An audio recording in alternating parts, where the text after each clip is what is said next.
Oh, hello. I didn't see you there. I'm Scott Fox, lifelong insurance nerd. And yes, Trump just launched a government-backed retirement account for babies? They're called Trump accounts, and they come with $1,000 automatically deposited for every child born between 2025 and 2028. But there's a twist. Shocking, right? Is this just political branding or the beginning of a new kind of Social Security? In this video, I'll break down what they are, how they work, and why they could become one of the biggest experiments in building generational wealth in the United States history. If you've got kids, grandkids, or just love nerding out about long-term tax shelters, this one's for you.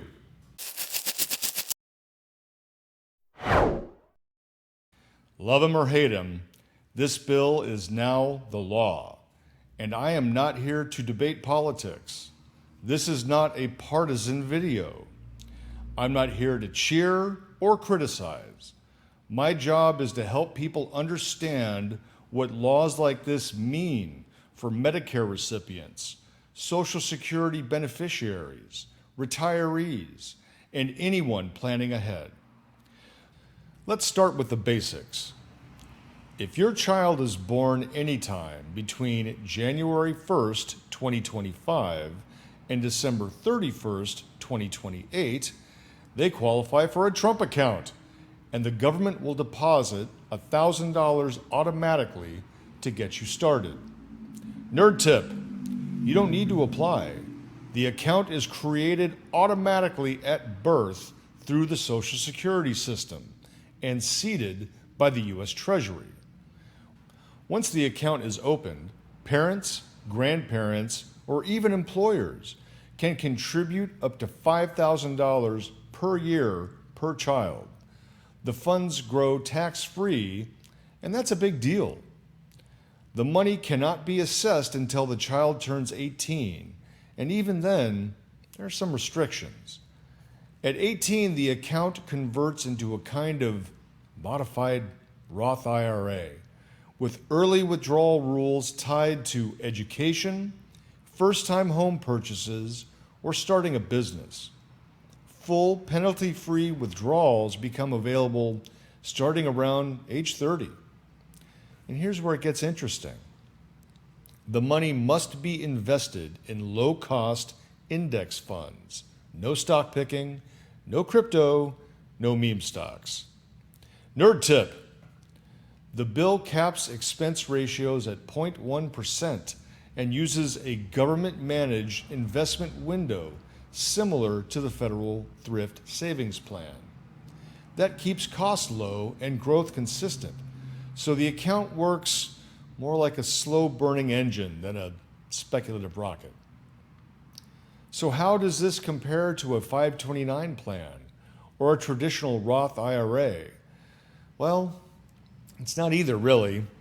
A 529 is strictly for education.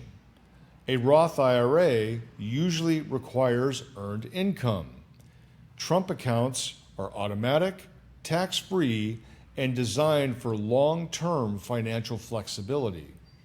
In other words, it's a hybrid savings tool.